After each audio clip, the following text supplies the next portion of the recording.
So it's a great pleasure to have with us today Professor Diego Blas. Let me just say a few words about him. So I met Diego a long time ago, and he was a student back then. Now he's a well-known physicist and renowned researcher, and it's a great pleasure to have you here today.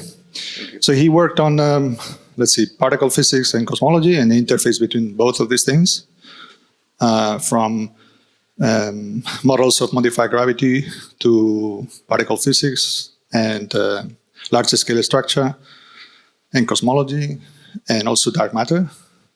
And today he's going to tell us about his new line of research, which has to do with things that we all care about, which is quantum technologies, and how we can apply those quantum technologies to uncover interesting things about fundamental physics. This work has been awarded recently a ERC grant, so it seems that somebody thinks that this is very interesting. So we also think so. Let's see. A few more words about Diego. So Diego started his career in Zaragoza, I think, did his PhD in Barcelona, got a few postdocs, and then got a very prestigious position as a staff member at CERN. Then he moved on to a permanent position in King's College in London before he moved to the University of Barcelona as an ICREA professor. So it's a great pleasure to have you here. We are very lucky to have you here, and we will have lots of questions for you. Okay, thank you. Well, thank you very much. It's my pleasure to be around. I hope that I will come more often, and also that we can also find ways to communicate between us and your center. I hope the way I structure the talk is such that you can get ideas on ways to communicate. Let me just get started.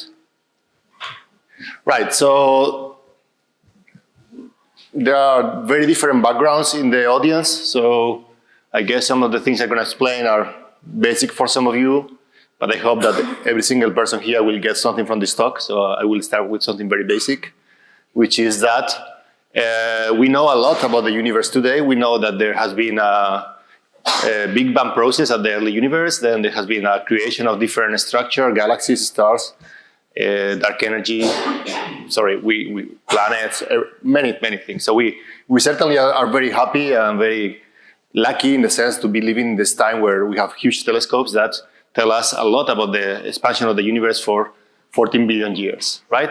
So we could just look at this and believe that we know a lot about the universe, but this is very far from true, right? So the first thing that we have to take into account is that most of the signals that we know from the universe come from light. So if there is anything in the universe, like planets, for instance, that don't emit light, we don't see them, and that means that we don't know if they are there, if they are not there. It could be that those are not very relevant. So for instance, planets typically are not very exciting objects for fundamental physics. They can be for other physics, like life studies, but for fundamental physics, not so much. But it could be the opposite, that precisely there is a hidden universe which is full of new things that are very important to understand what's going on at the fundamental level. Right? And indeed, that seems to be the case, right? So we are living in this second scenario of excitement, in a sense, for cosmology and particle physics. Excitement or puzzle, because we don't know what is, when we compute the amount of energy density in the universe, we only know what is 5% of it. So there is a big component that we call dark energy, and we call it dark energy because we know it's not interacting with light, and we know it is not matter in the sense that it doesn't, you cannot stop it if you want, you cannot play with it. And then there is a big amount of 25% of what we call dark matter. Also, this is something that doesn't interact with light. It's not dark energy, it's dark matter because we believe that this is something that eventually you could stop and generate things with it, okay? So that's the difference. But even in the 5% that we understand, so the quarks, the matter that makes us, okay, we have a very nice landscape of particles. We don't know, by the way, why so many, because in the end, only few of them are needed for us. So why there are so many?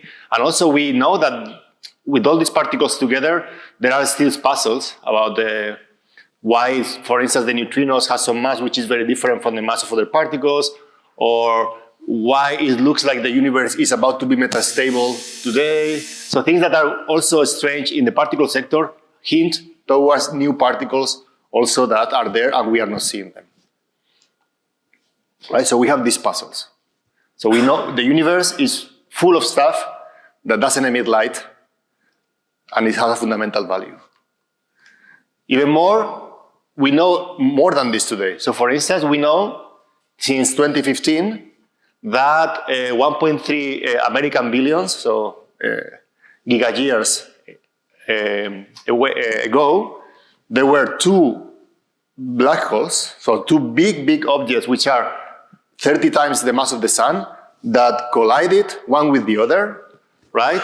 And I wanted to ask if you know which was the signal of this huge catastrophic event in light. Do you think there was an explosion? Anyone knows? Well, they are black holes. So what happened in light was this, okay? Nothing. So there was enough energy released to evaporate all the planets in the galaxy. You can make it was originally computed by Bruce Allen. I repeated the calculation and I think it's correct, but okay, you can also do it yourself. How much energy you need to evaporate all the planets. And there was no light emitted. So that means that there is a huge amount of energy released, a huge number of events that we have no idea that they are there until we start seeing them with light, no, without light, with other kind of signals. Okay, so this comes then to the question, how do we find these new particles? How do we find these new backgrounds that are not emitting light, but which are very much fundamental to understand the universe, to understand particle physics? All right? So yeah, this is basically in a slide what I want to describe in this talk. Yeah, okay. So I'm gonna focus on three of these backgrounds, which have different level of, let's say, new physics behind it. One of them are neutrinos. So neutrinos are particles of the Standard Model, so we know they exist. Right? We know they are there. There has been already, by the way, 3 Nobel Prize awarded to neutrino physics, so it's a very interesting field of research. They are produced in nuclear reactions. So for instance, when a neutron decays into a proton, it generates antineutrinos and electrons. And the important thing about neutrinos is that you don't need light to generate them. Okay, you just need the decays. So things that are constantly decaying are emitting neutrinos. And also that when they are emitted, they traverse basically a lot of distance without being reabsorbed, as compared to light that is reabsorbed. And that's why if I'm able to detect neutrinos, for instance, I can see inside of the sun. So the neutrinos, the light which is emitted in the interior of the sun takes, I don't know, billions of years to reach the surface. So you cannot see the sun inside, you can only see the surface of the sun. But with neutrinos, because as long as they are emitted by a thermonuclear reaction, they basically propagate without being stopped. Well, this is indeed a picture of how the sun looks like in the optical range and in neutrino signals. So if we start to see neutrinos, we can see regions of the universe or the stars that may have new physics in them, so we can start seeing new objects in the universe. So the problem with neutrinos is that they interact very, very weakly, right? And we have one of the world leader experts here is Ivan, so you can ask him everything you want to know about neutrinos, right? But one thing is how do you detect these neutrinos? So now there are huge containers of water, like really tons and tons of water that are really trying to look for this very, very weakly interacting particle going through it. So you start seeing where I'm going to. So I want to eventually convey the message that we need to start exploring the frontier of very precise sensing, right? Neutrinos are produced, they are there, they are produced by processes that we understand, maybe others that we don't understand, but they allow us to look into regions that light cannot access. And the question is, how do I detect this thing? Today, we do this with huge detectors, because by making detectors huge, this increases the probability of seeing one event, right? So that's as simple as that. Okay, the next fundamental signal from the dark universe are gravitational waves. So gravitational waves are a prediction of general relativity. So again, it's part of the standard model. We know they exist. And the fundamental property of gravitational waves is that they are produced not only on decays, but basically by every single event which is energetical, very energetic. So when you collide anything in the universe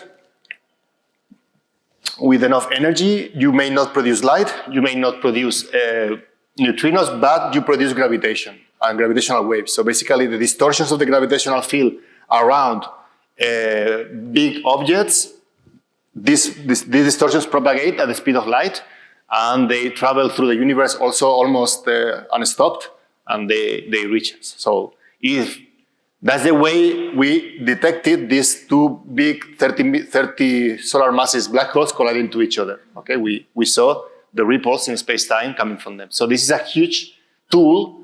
There are already 2 Nobel Prizes on this to detect what's going on in the universe. If we manage to detect gravitational waves at the level we detect light today, we would do things like amazing things. Like we would be able to detect all possible mergers of black holes in the universe. We would be able to see inside of in the Big Bang things that are so far science fiction. So it's really exciting. And also, well, here people in the room are kind of exploring these things at the theoretical level. And finally, yes, okay. Finally, there is the most challenging of these three is the dark matter. So direct detection of dark matter. Again, I know how neutrinos interact with my detectors because we know the theory of neutrino matter. This is something that you know how to interact. You know how you want the interaction of neutrinos with the standard materials look like. You know how gravitational waves interact with materials. Dark matter, as I told you, is a kind of matter in the universe that so far we only know it's there, and we only know it generates gravitational forces. But in principle, we believe that dark matter, when it goes through you, it also interacts with you very weakly, right? There is no reason not to believe it. And in fact, most models of dark matter have this. Now, the problem is, as before, that it's so weakly interacting that it's very hard to find, okay? So finding any of these three backgrounds, it's also is one of the main goals of current fundamental physics. Another question is, how do you look for them? So for instance, now here, just to give you an idea, in this cubic size area, there is 1 giga-electron volts of dark matter. 1 giga-electron volt is 1 proton. So there are 10 to the 23 protons, Avogadro number, more or less, and 1 dark matter particle. So that's why it's so hard to detect. See, 1 to the 1 versus 10 to the 23. And also it interacts very weakly. So that's why you understand you need a huge detector to look for dark matter. All right, are there any questions about this? Okay, so let's look for this. Right, so this is the idea.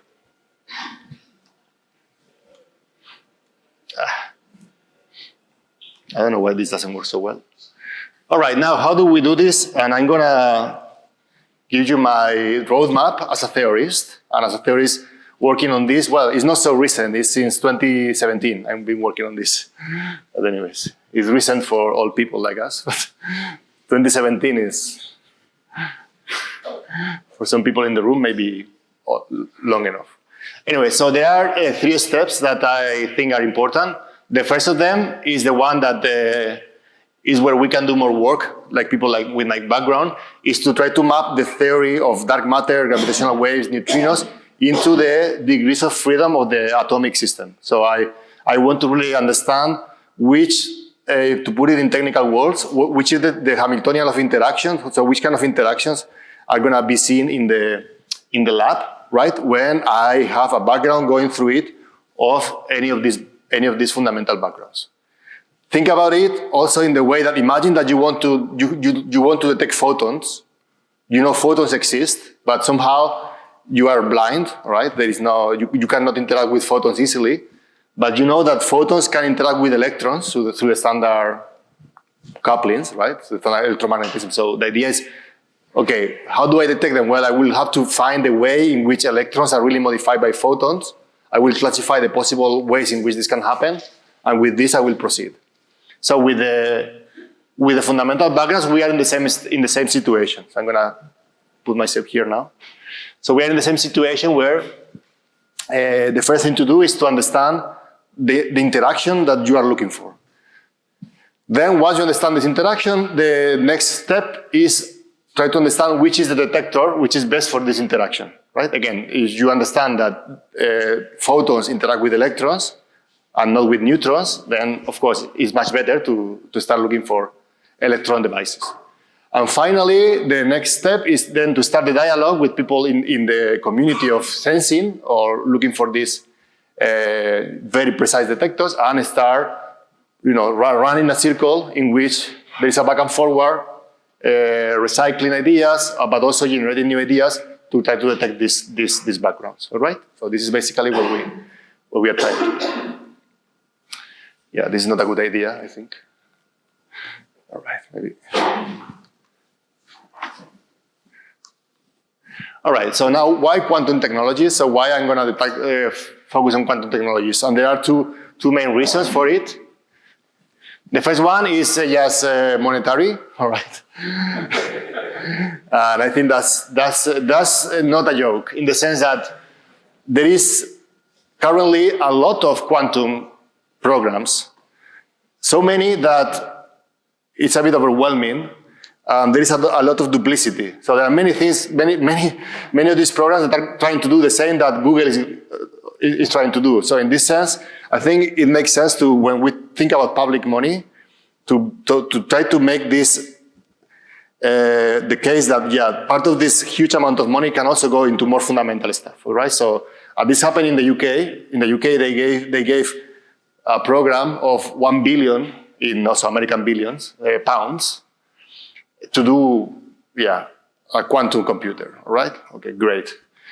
Out of this, some people managed to go and say, look, out of all this money, as compared to the money we need for fundamental physics, we only need 100 millions, okay?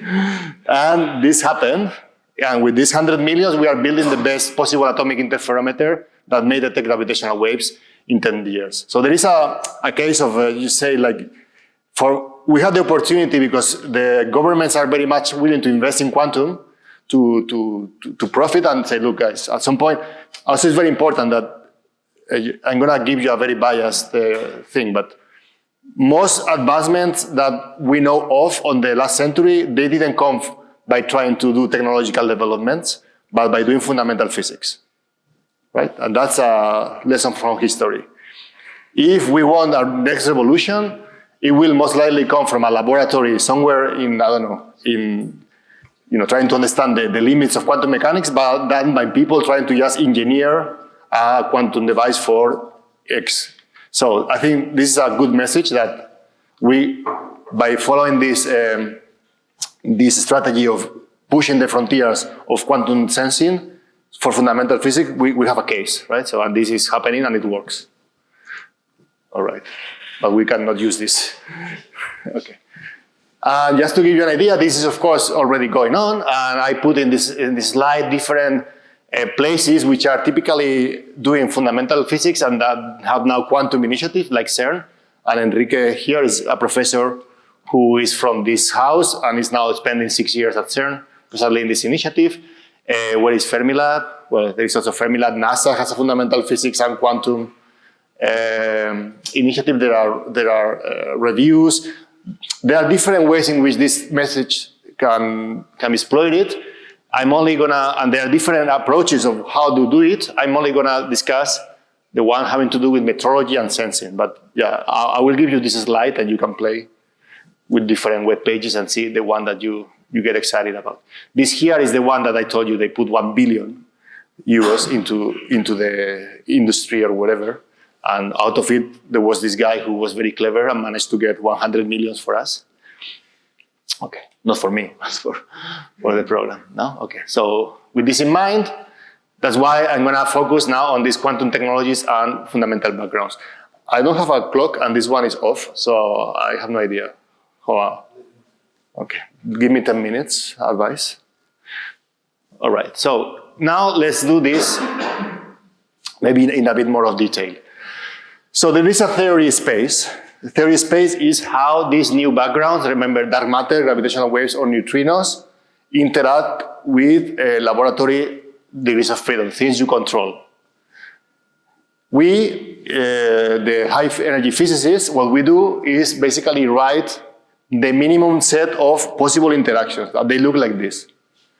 Here there is a new particle that we call A, axion, and there are two electromagnetic fields, right? This is the Maxwell tensor twice, so this is something basically derivative of electromagnetic field, and this kind of interaction here is a term that will be there if we believe that dark matter has some kind of interaction with light, right? In the same way that you think about light coupled to electrons, for us, for our field, this is the kind of interaction that we write. So this is an electron operator, and this is a light operator. And this is a term which is written in the fundamental standard model Lagrangian, in the fundamental standard model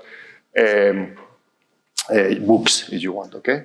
Now, I guess for people who work on condensed matter or on quantum physics, this is Chinese, all right? No problem. So the first thing that we can do, and is what we are doing in this business, is to do the mapping into what you do when you open a quantum mechanics book, okay? Which tells you that the electron has a momentum, the electron has a spin, and the momentum couples to the vector potential, and the spin couples to the magnetic field. So there is a map, and this is called non-relativistic limit, right? We know how to do it. So it has not been done fully, which is a kind of a shame for the theorists. This mapping of going from neutrino, dark matter, gravitational waves, and putting it into the variables that people in the next corridor can understand. For instance, if I ask you now, how do gravitational waves affect the spin of a particle? I dare you to look for it in the internet, and the answer that you will find is wrong. I know because I'm doing it and I think it's wrong. And it has only been done once. So that means that this has not been done fully, okay? And this is one of the things that we are trying to do, right?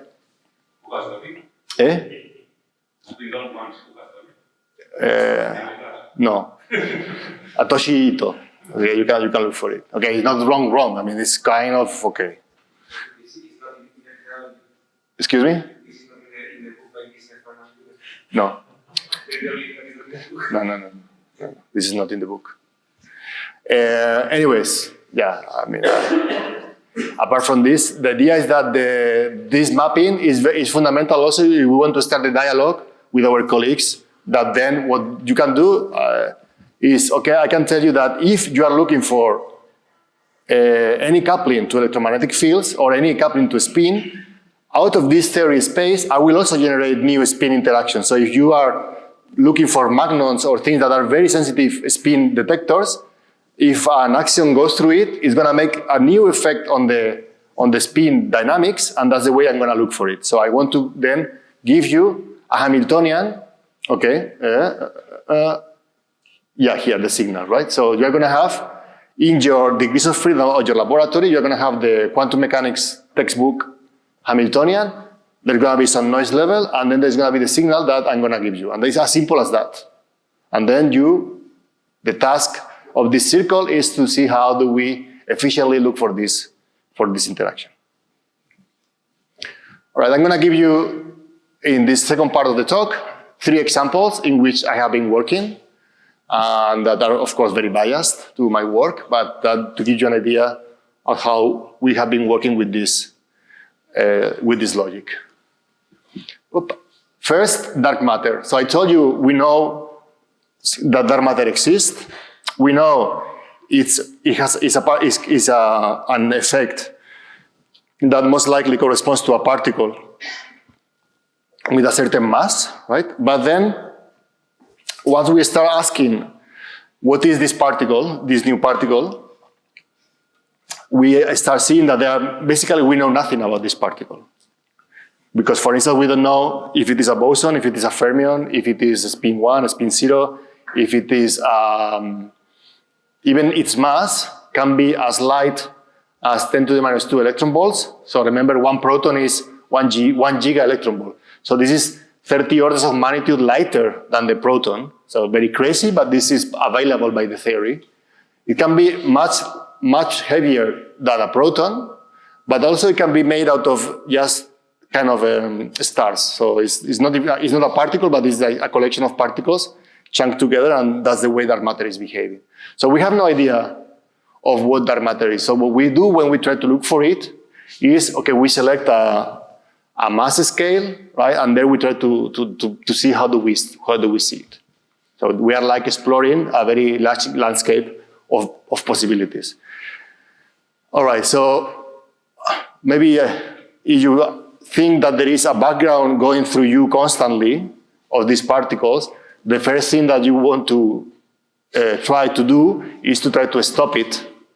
And if I stop dark matter, that means that there will be momentum from the dark matter coming into me, so there will be a recoil event from a very sensitive recoil sensor. And that's the way you look for dark matter which is massive enough, because then the momentum is high enough, yes? You ask him. So in this matter that we're saying here now, you assume that this can be described with this action interaction, no?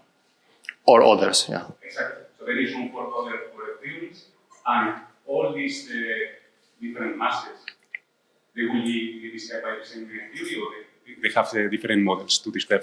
Okay. For the different models, there are typically ranges of masses for which they apply and for which they are favored. For instance, for axion physics, we know that there can be axions as light as 10 to the minus 22 and as heavy as EV. So there is like 30 orders of magnitude of possibilities of masses. Now, there are models which are preferred because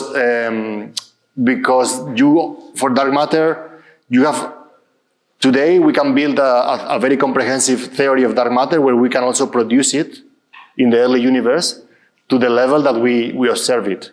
So if we have a model, let's say with mass 100 electron volts, that predicts that the amount of dark matter is the one that we observe, this is favored.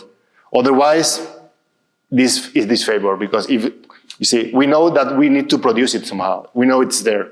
So the theories which are favored are typically those that, besides, being good theories, they also incorporate a mechanism to generate dark matter in the cosmological history. But otherwise, yeah, most of them are very free. All right. Any other questions? Yeah, maybe I should put here. I should have put here another axis, which is the axis of how much it interacts. Oh no, it's in the next slide. Sorry. How much this dark matter interact with matter. All right. Doesn't work. All right. So this is a slide where you have the mass now in giga electron volts, so 10 to the 9 electron volts, and here on the vertical axis is the amount of interaction of dark matter with matter. So how much it interacts. So you go down in this vertical axis, you go to very, very slow, weakly interacting particles. So weak that even if they go through you, is very, they basically, you never see them because they don't interact. Unless you have a huge detector that eventually, one single of these atoms will see these particles. So this is data. This is cross-section, but again, this doesn't give you any, you are not familiar with cross-section, that's okay. The only important thing is interaction rate, degree of interaction. So you can imagine what I told you. There is the dark matter in our galactic halo. We are living in the disk of the galaxy, so some particle from this galactic halo goes through our detector, it kicks a nucleon, so this nucleus recoils, and I detect the amount of energy that has been deposited. The amount of energy is proportional to the mass, right? Because it's kinetic energy, mv squared. So the more mass, the more energy. The less mass, the less energy. So there is a moment at which you have so little energy that your best detectors are not able to see this amount of of energy that has been deposited. So even if you are constantly putting some energy, it's basically noise.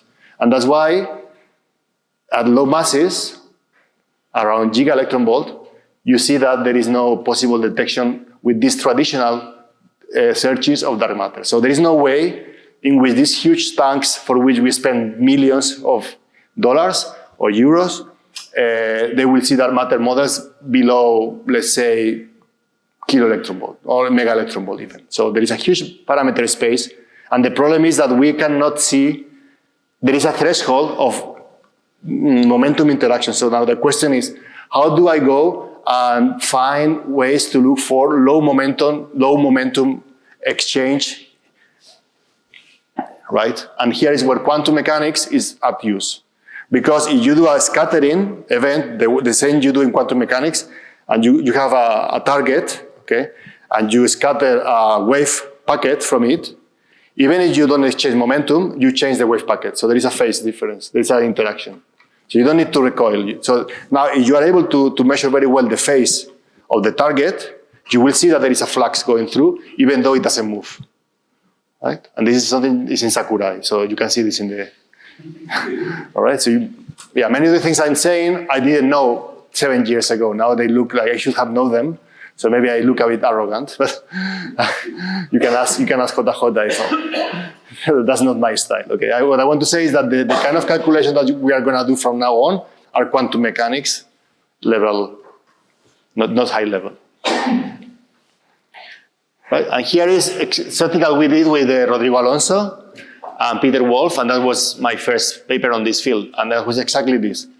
So you have a system which is in a atomic state, right? This is called a Ramsey sequence. It's very also standard in quantum optics, but you see it's not very hard. So you have it in a state 1, then you shine some light, and with this light what you generate is a superposition of 2 states. And then after some big time t, what you do is you basically shine again light, and you compute the probability of being in state 2 and then the probability of being in state 1. And because this is a state which is in a combination of 2 states, then there are interference patterns, so you are really measuring the relative phase. When you compute these probabilities, you have to square the whole wave function. So you are really seeing the phase difference of these 2 states when you compute these two. Right? Again, so basically, probability is the square of the norm of the final state here, and you have 2 states, right? And there will be also interference.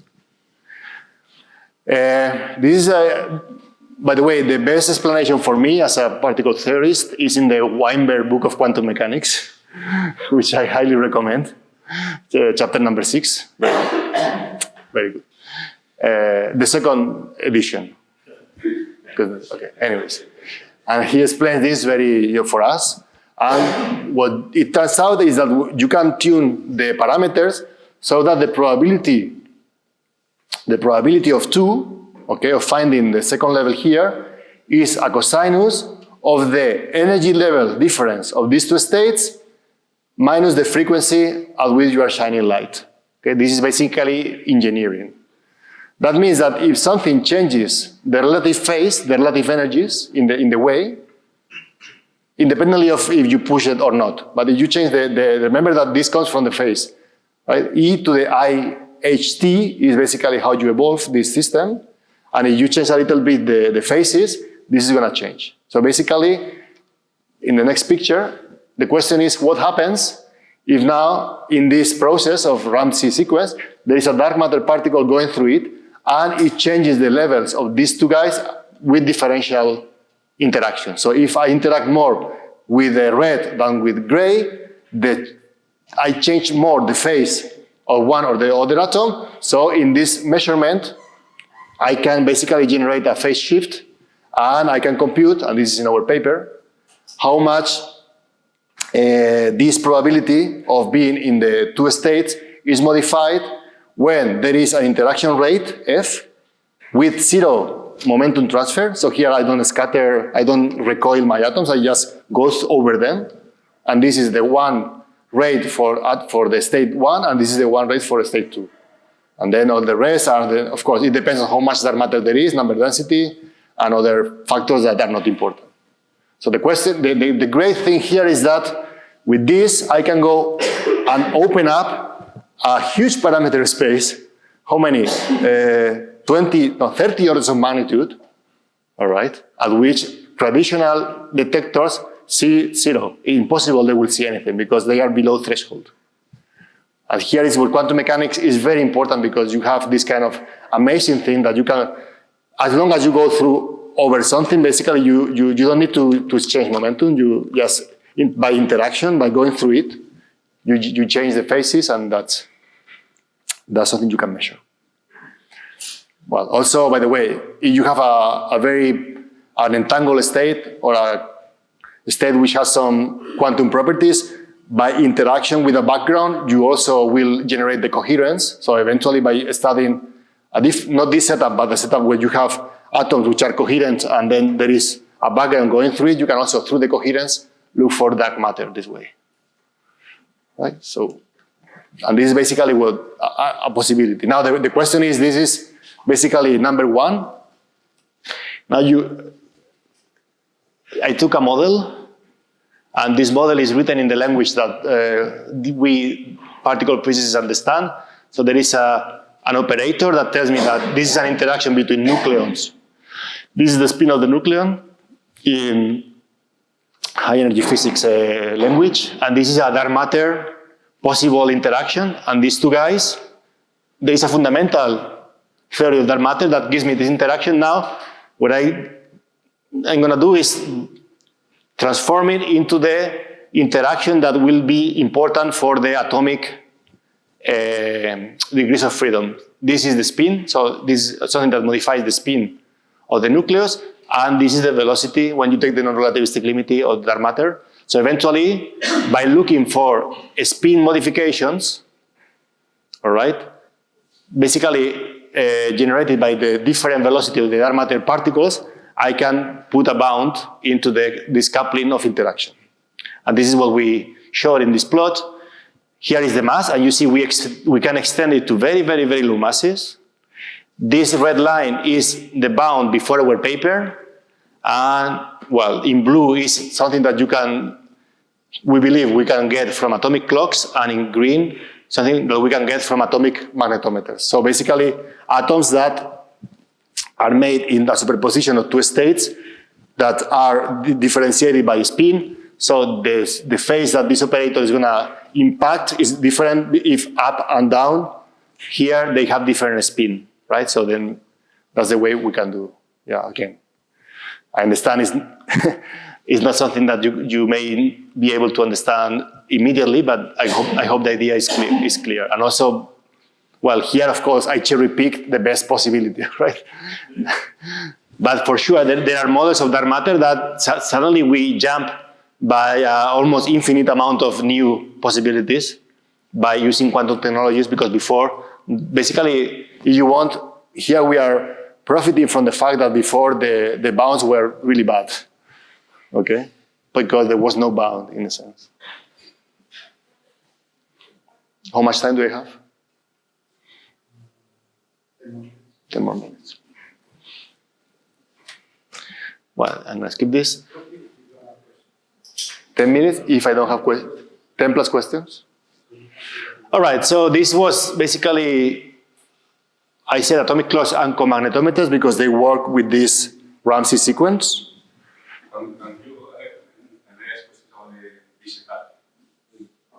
Maybe at the end.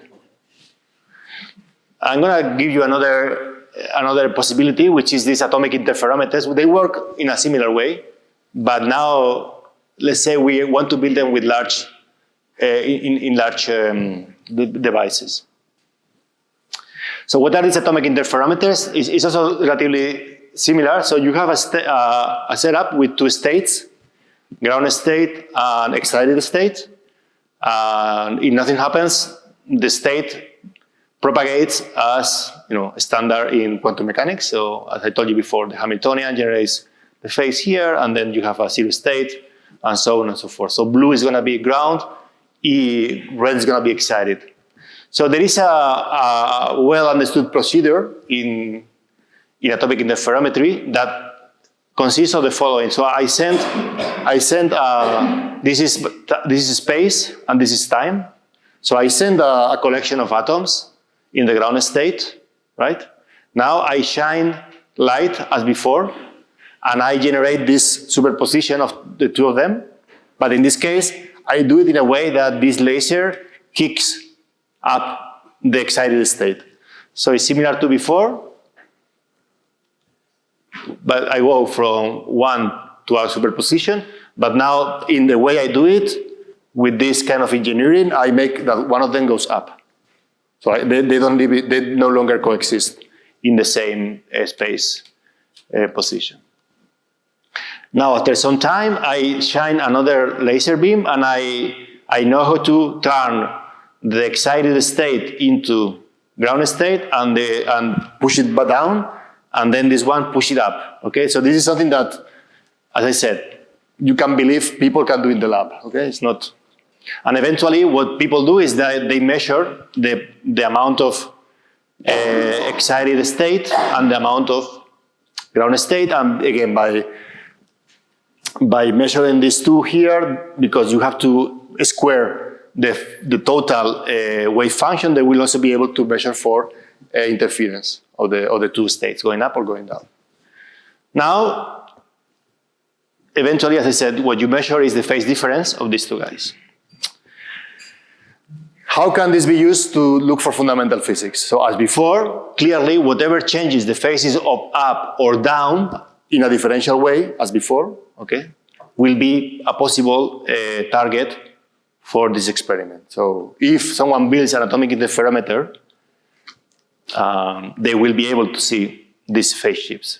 Now, this phase shift depends on the energy, without background, depends on the energy levels, as before, on the difference on the energies, and also depends on how long have they been also traveling, so basically how much time this process has happened, because in the end, they accumulate phase as they travel in time. They get more phase up, more phase down. So eventually, it depends on the difference on the energies, but also on the time between zero and the measurement. And this is a good time to go back to my first black slides of more fundamental physics to try to take us a second about what are gravitational waves and what do they do. So in general relativity, gravitation is represented by a deformation of space-time. So basically you have a mass, around it, space is modified, but also clocks are modified. So basically you put a clock here and a clock here, here and here, they run at different spaces. So that's why these maps of the ball deforming the only space are not correct, because you not only modify distances, you also modify time. So you should also put clocks running at different places. But anyways, the idea is this, right? That because you modify space by putting a mass here, that's a way in which you can interpret gravitation. And gravitational waves are nothing but the deformations that eventually are propagated when you see of space and time after an amount of mass is deforming them in the local place where they are sourced. Okay, let's forget about it. So as I told you before, the phase accumulated in the up state or in the down state depends on the distance. If now a gravitational wave arrives, or in the time, this distance is going to be deformed, right?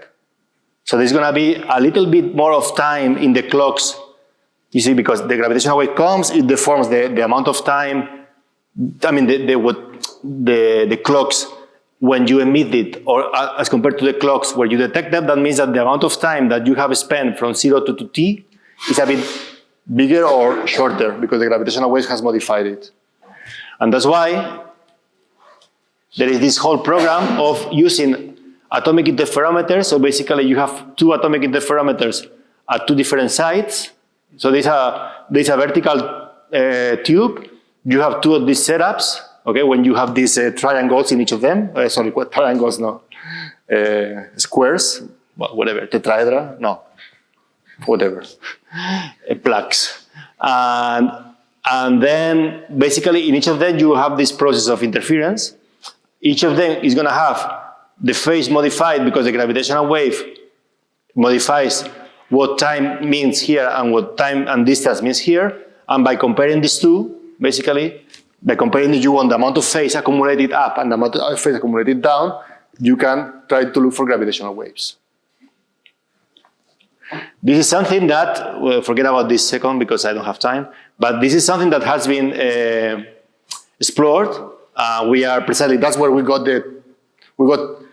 15 millions from this fundamental physics package to start exploring this in the UK.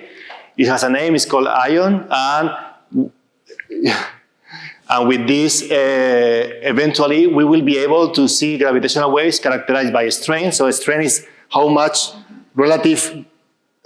you modify distances in relative terms, so how much as compared to the distance that the atoms are traveling, how much this distance is modified as compared to the original one. And this is the kind of relative distance, so 10 to the minus 20, 10 to the minus 21, so quite amazing, as compared to frequency of the wave.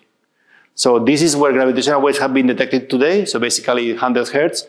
This is where they plan to be detected in the future with satellites, 10 to the minus 4, and this whole program lands in the middle, so this plot here shows that with this kind of setups, doing a 1 kilometer baseline detector, we will be able to see a lot of new physics that no one else can see. Right? Is this futuristic? Well, there are there is interest in many different places to build this. It's not built yet. Now we have 10 meters. The US has a program called MAGIS. They are trying to build 100 meters. We have a proposal in Europe, something around 200 meters, but it's not funded. These two. There is a Chinese proposal that no one knows the status of, but there is a paper on it. And this is our proposal that is so far 10 meters based in the UK. And here I want also to give some exciting news that what we need is a tunnel or a vertical or horizontal tunnel, which is in a very quiet place, because gravitation is very hard to measure. So we have this tunnel in Canfranc, right? Canfranc, I don't know if this is correct, what it is, but it should be somewhere around here.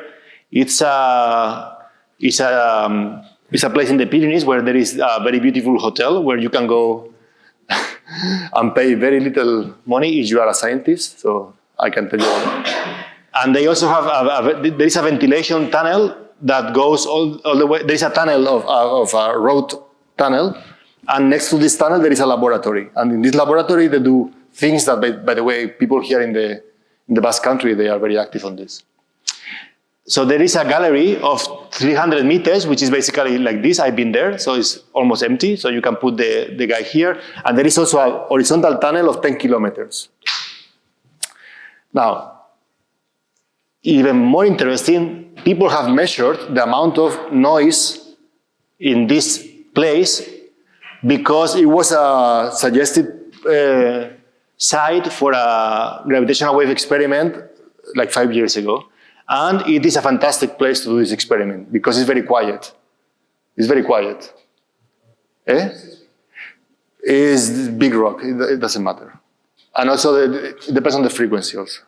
So they have measured and the characterization of the site has been done and it's fantastic. So now I am part of this collaboration. I'm trying to get the inertia in the Spanish community to get interest in this setup. The problem we have is that there is not so much atomic interferometry in Spain, all right? But there's an opportunity also of jumping into this, right? Because in the end, I can tell you in the UK, before this money was available, there was no expertise at all. It was zero expertise. And in 3 years, we have the first atomic interferometers, okay? So it's... The long-term tunnel you are mentioning is the railway tunnel. Yeah.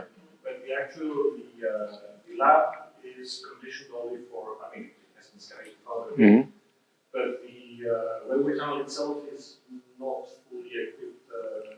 It's not fully equipped. No, we need more. But it exists. The most expensive thing is digging tunnels. If you think where, for instance, the new experiment at CERN, where the money goes to, it goes to the tunnel. If the tunnel is there, it's a big, big thing. And also the noise characterization is good. The problem with the big tunnel could be that the governments decide that maybe in 40 years they will reopen it and they don't allow us to go there. But otherwise, it's empty now. It's empty.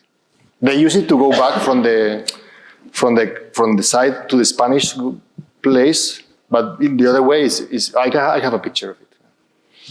Also, for instance, this is not also here. This is a ventilation shaft, so it's not equipped either. Maybe in the end, all this goes to nowhere. But I think it's very interesting that we have. And by the way, the UK cannot do it because they have very, very bad seismic noise. The waves from the sea constantly hit the UK and they generate too much noise everywhere. They don't have good soil. They don't have granito. That's bad. All right, so my final 5 minutes, I'm going to tell you a bit more on the ERC project, which has to do with gravitational waves at high frequencies. So I tell you that gravitational waves can be characterized by amplitude, which is basically how much, in relative terms, you distort space as the gravitational wave goes through it. So basically, 10 to the minus 22 means that 1 meter will be modified by 10 to the minus 22 meters, right? They are also waves, so they can be characterized by frequency as any wave. So we can then build this map of frequency of the wave versus amplitude of the wave and plot here how we are exploring the landscape of gravitational waves with the idea that, remember, if we manage to fill all these frequencies with good sensors, we would be able to detect fantastic new phenomena from maybe the early universe, from black holes, from different things. So you see that today we have this horizontal line, sorry, this vertical line, forget about it. But you see that so far we have, it's kind of the target from fundamental physics that we want to achieve is this one. Okay, let's just keep this in mind. You see that the coverage is not bad, at low frequencies is fantastic, nanohertz is very good. This is the coverage that we get from current ground-based detectors, like the one that got the Nobel Prize, like Virgo Kagra. There's a gap here, there's a gap here, so what do we do about that? Well, if we look into the future, the community is kind of focusing on this gap. We know what to do. It has been approved. It's called LISA.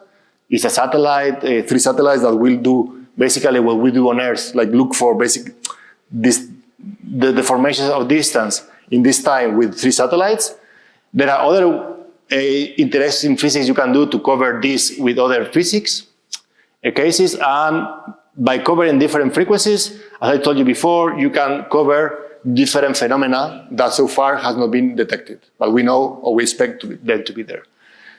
But there is a big gap when you go to high frequencies, and the reason is that high frequencies typically means that the wavelength or the wave starts to be small, and that means that these big detectors, the waves with this such a small wavelength, they start to basically average out to 0, and also above kilohertz, the sensing of this LIGO Virgo Kagra, the shutters for the light, they are not fast enough. So basically there's a hard cutoff here. There are some possibilities, okay, you can even forget about those, but then the question is, what do we do about this? About these high frequency gravitational waves? From the things I have been telling you, it makes sense to start putting this in the frame of quantum technologies. Why? Because high frequency means that eventually the waves are going to be precisely so small in wavelength that they will fit in your detector. And as soon as they start fitting in your detector, the waves, you will be able to detect them somehow, if they are strong enough. All right, and that's, now I can tell you what is the Lagrangian, or what is the Hamiltonian of interaction of gravitational waves interacting with your light degrees of freedom in the lab, so you can detect photons, even single photons, or half photons or whatever. You may see gravitational waves generating them in your lab. They will also couple to spin, so this sigma here is the spin, and the gravitational waves arrive and they will also shift the spin dynamics, and they will also make vibrations. So basically, there's a a last term. This is no longer working. Okay. There is a last term, the one at the end that basically tells you that the fundamental variable of anything, the position variable of your quantum system is modified. So this basically means that it generates a force. You see, if you have a matrix there, that would be like a harmonic oscillator. And what is telling you is that the gravitational wave affects your harmonic oscillators, any kind of harmonic oscillator in your Sakurai book or in your condensed matter book. You can add this term, and now I can ask you how much you can detect it, right? And this is a fundamental question that you can then answer. And this is what we are doing. So we are trying to look for this electromagnetic couple signals from cavities where gravitational wave arrives, and in the presence of a magnetic field, it generates a photon. So by your best possible photon sensors, we are looking for this. We are also finishing this paper of spin. So for instance, you have any kind of a magnetometer of spin sensors or magnons or sensors or whatever, and you can also try to look for them this way. Or more traditionally, anything that shakes, so anything that has to do with the phonons and with the very precise mechanical devices, also they will be basically shaking because the gravitational wave arrives. Or for instance, if you think about this, if you put this in the hydrogen atom, okay, I have a hydrogen atom plus this. It shifts the energy levels, right? It's gonna generate so by doing very precise spectroscopy, you can also, it's very funny, for instance, you send a hydrogen atom into a black hole, the S level becomes more energetic than the P level. You can also compute this at some point where the curvature is very, very, well, it's ridiculously high, but we are theorists. Anyways. Okay, yeah, I will. So for instance, with these kind of setups, we have this paper where we showed that in a very idealistic situation, with some cavities that look for photons with very high precision, we are able to at least draw this line as theorists that for frequencies above kilohertz and all the way to gigahertz, there may be a way in which we can reach levels of 10 to the minus 22, 10 to the minus 21. So starting to cover, right, this line here, not where we want, but at least where we want to go. Okay, so we have ideas in this direction. And that's the idea behind this ERC grant that we got this year to basically build a network of these quantum devices looking for photon signals generated by gravitational waves. And this is an image generated by F, which is a great illustrator. If you ever need an illustration, she's great. And yeah, I'm not gonna go much into this. All right, so I'm gonna finish here. So I think it's very exciting to think about this topic, even though it's not your everyday life. It could also be taken as a hobby for many of us to precisely, you look at your everyday life physics, but then you try to also adapt it to the laboratory degrees of freedom. Because with quantum sensing, we have this opportunity to look for signals that otherwise are basically impossible to detect. Remember, the fact that you have very sensitive devices and that they have very low thresholds is an opportunity that we have to go in this direction, right? That's why I was trying to convey the idea that if there are, I don't know, trillions of euros going into quantum technologies, it makes sense that we also push this. The plan we try to follow is precisely provide the Hamiltonian of interaction and then see where this Hamiltonian of interaction makes sense. Here, I must say that so far I have not seen too many people from the quantum community jumping into this and helping, in the sense that typically it's hard to transmit this excitement to people who want to publish Nature papers after Nature paper, okay? And I'm being a bit too much, no filters, okay? This may be cut. No, in the sense that it's true that we are in a program that tomorrow and the day after tomorrow and the day after tomorrow, we will not see anything. That's clear. In the same way that Bohr was not thinking about publishing Nature papers. Okay, he was thinking about understanding of making an impact. Here we are thinking about a program that will have, well, except if we are incredibly lucky, is a way to really think in 10 years time what's going to happen for this field, and clearly, I think it makes sense to follow. I gave you some possibilities, okay? For instance, I'm not saying that those are the best. And one of the things we got in our interview was this question: why did you choose this cavity setup? Why not other thing?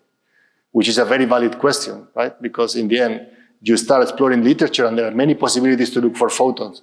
Yeah, but if we start thinking that we first need to identify the only possible way to look for new particles, we will never make progress. So I think that it's good that we are more modest and say, look, we know how to do this. Let's talk to each other and try to characterize this full quantum world for this activity. And in this logic, yeah, I think I'm very happy to ask for help and for excitement. So there are many possibilities. This, by the way, this comes from Clara Murgui, who is the colleague of Enrique at CERN. And yeah, as I said, I don't know many of these things, so I have to study them myself. So the great thing is that people from these communities can also jump in and we can find this dialogue together. Yeah, and this is my last slide. So today we are living in the 2025, and since 10 years we have detected gravitational waves, and we believe that gravitational waves is a big success, and gravitational waves should be for sure one of the main areas of investment, both for detection and for studies. But that was not always the case, right? So gravitational waves, for many years, they were considered a completely useless thing, right? People said you would never detect them, and they say it in, I mean, it's written. I mean, it's not that they were only saying it in cafeteria talk. So there was really people, and then pioneers like this guy, Rainer Weiss, they say, well, yeah, whatever. But let me do a precise study of how can I start going in a serious way and look for them. So there is the LIGO concept of 1972, which is a fantastic paper, where he took into account all possible noise sources and predicted that with the technology available by him at these days, he could measure h of 10 to the minus 16, right? Square root of this, which was quite okay, very good, but very, very far away from today's 10 to the minus 22, 23, which is what you need to see the signals, right? So today he got the Nobel Prize, LIGO is there, but in the way, somehow people forgot that, yeah, it was a tough journey. So I think we are now kind of here. We are not here. So you want to be here, yeah, we are not there. We are here, and you need to really get excited by this idea that most of the things we are going to do may have an impact on the long term, but they are very, very, very fun to do, and I think it's the moment now. So thank you very much.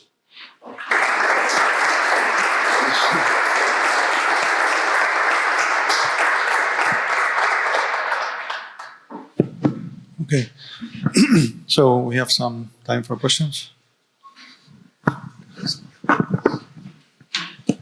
Hey, thank you for the very nice overview of the field. It was great.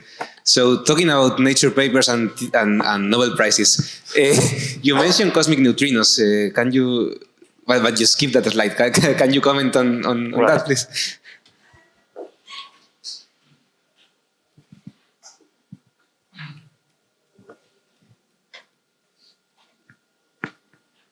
Here? It was here? Where is it? You said the word cosmic neutrinos were in some slide. Here. Yeah, exactly. So could you use this setup to detect cosmic neutrinos? Yeah. How far are we from using these sort of setups to detect cosmic neutrinos and so on? Well, cosmic neutrinos is a signal generated by the Big Bang. Okay, let me go back. Okay, here.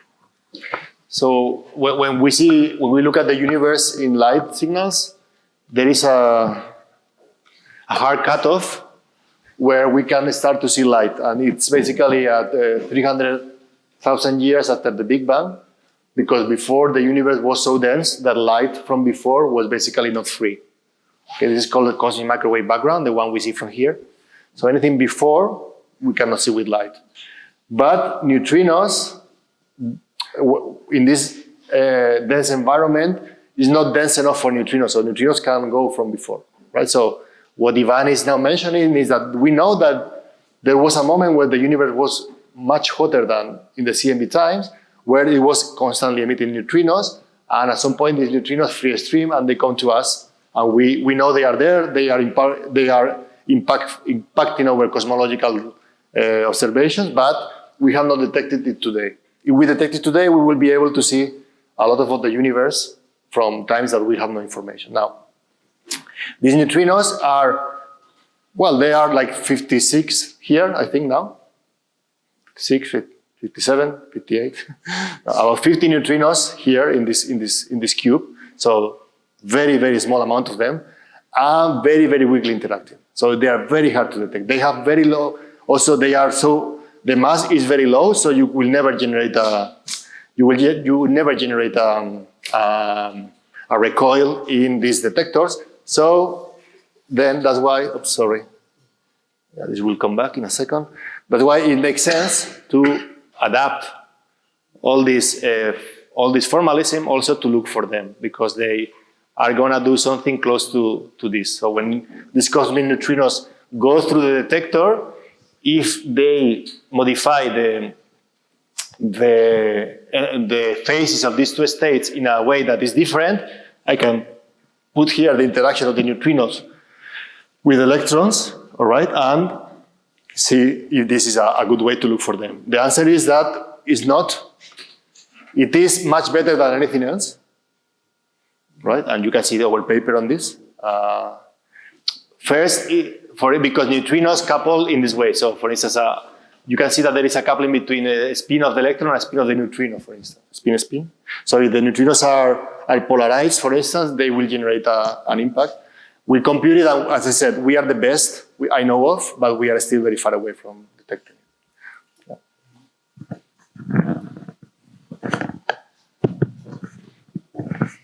Yeah, I wanted to thank you too for the very informative talk, especially for a high energy guy like me. The part of the experiments was very nice. Yeah, so when you mentioned the different fundamental backgrounds that you were studying, like neutrinos and gravitational waves and dark matter, I think you could go even crazier if you consider the series of Nobel Prizes each of these steps generated. You could go to from 3 to 1 to from 3 to 2 to 1. You could go even to the 0 Nobel Prize step, which will be, for example, modified gravity and generalized theories of gravity. So I guess, yeah, so for example, there are some different or alternative formulations of GR that are completely equivalent to GR in the case of vacuum, but can couple differently to matter, depending, for example, if you consider the metric to be a fundamental object or the connection, for example.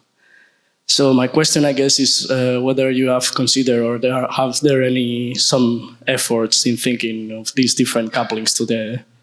I know you commented on the fact that there's no complete work on how gravitational waves couple, for example, to the spin of particles. And I guess this is a very interesting comment because you could even see deviations from GR, purely GR, studying these couplings to fundamental particles. So has there any effort about this direction?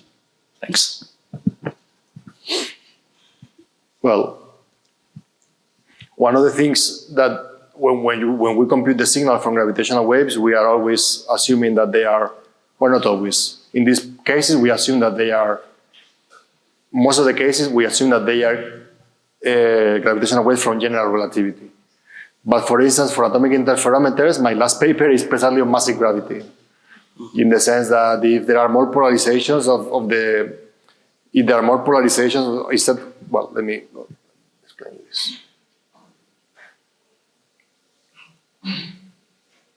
Okay, here it is. So when a gravitational wave arrives in this direction to the screen, there are two ways in which it affects space, right? Either this so-called plus polarization or this so-called cross polarization. In this case, it stretches one direction and elongates the other, and it does it in a harmonic way, or does it in a diagonal direction, right? If there is also modified gravity, it will also generate also breathing modes, like this circle kind of becomes bigger and smaller, or other two possibilities. So this is something that you can for sure explore now. It's a plus, because first we have not detected them, but of course, once we detect them, if we detect them, they will be able to be used for this. Sure, I mean, there is a whole amount of things you can do. By far, we have not explored them all. Question? So first, a comment, you mentioned that the people in quantum technology, they are not interested in this. There are people working in these directions, both from experimental science and from the No, I say theorists. Okay? Give me 3 theorists that have been doing this.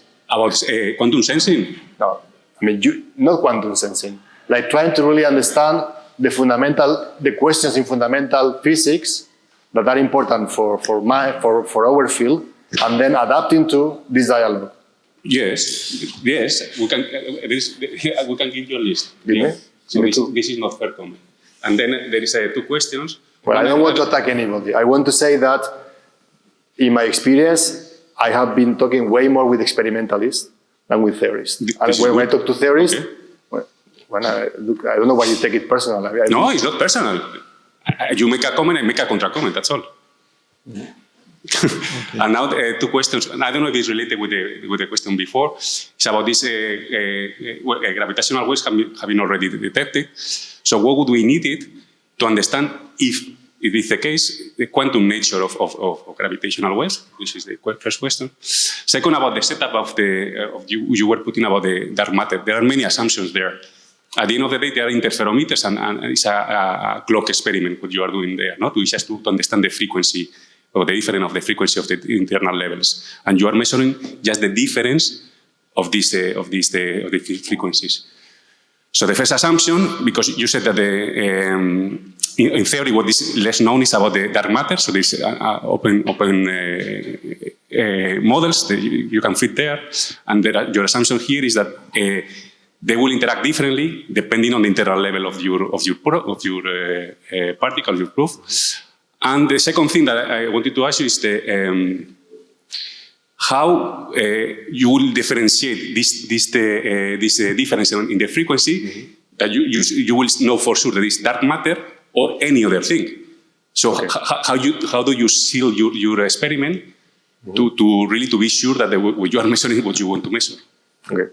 So for the first, well, look, if you want, I apologize. I forgive me. I don't really care. The thing is that but the thing I wanted to be funny. Maybe I'm not always funny, but it's true that so far I can tell you my experience is that I talk to theory colleagues, and it's not that they are.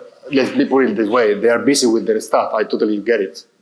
But so far, the kind of questions that are of interest to these people, I find way more interest in experimentalists than in theorists. And this is my experience. Yeah, okay, it's a personal. That's why I'm here. Exactly. Not only talk. Not only talk. That's the point. Put time. Put real time. So far in all this, what I want to say, I have not seen any single theories of quantum that has put any real time on this. I have seen a lot of experimentalists I'm working with, okay? No single theories, with me at least. Second thing, about gravitational waves. Yeah, that's a very good example you are putting me here, maybe without knowing it.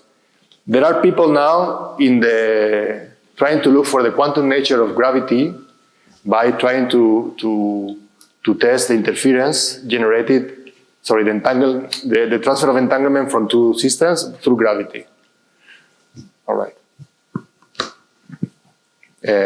What can I say?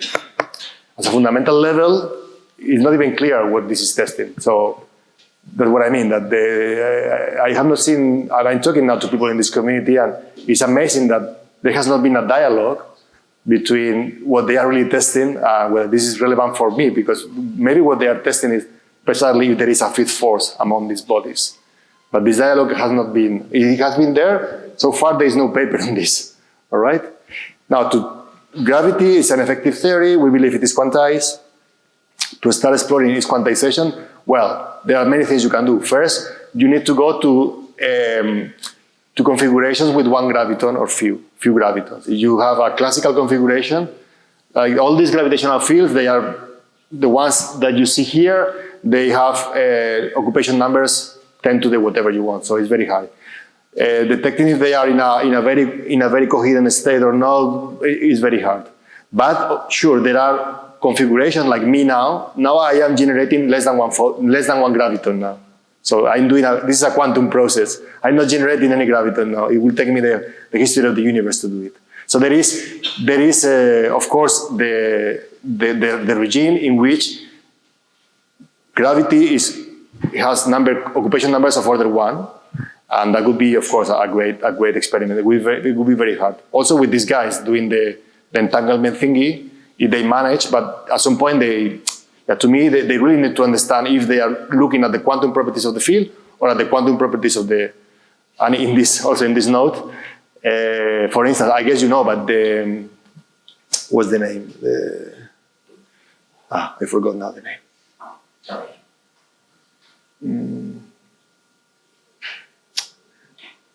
Photoelectric effect. Do you know that the photoelectric effect has nothing to do with the quantization of the light field? It has to do with the quantization of the source. All right? And this, Ramsey, I think, was the guy who wrote this paper. But what I mean that in the end, you have to be sure that you want to look at the quantization of the field, not of the source. When you have the sources, you want to be careful. Now, for the dark matter, it is very simple and very hard at the end. So one of the things that we do is that the Earth is rotating with a sidereal day of 59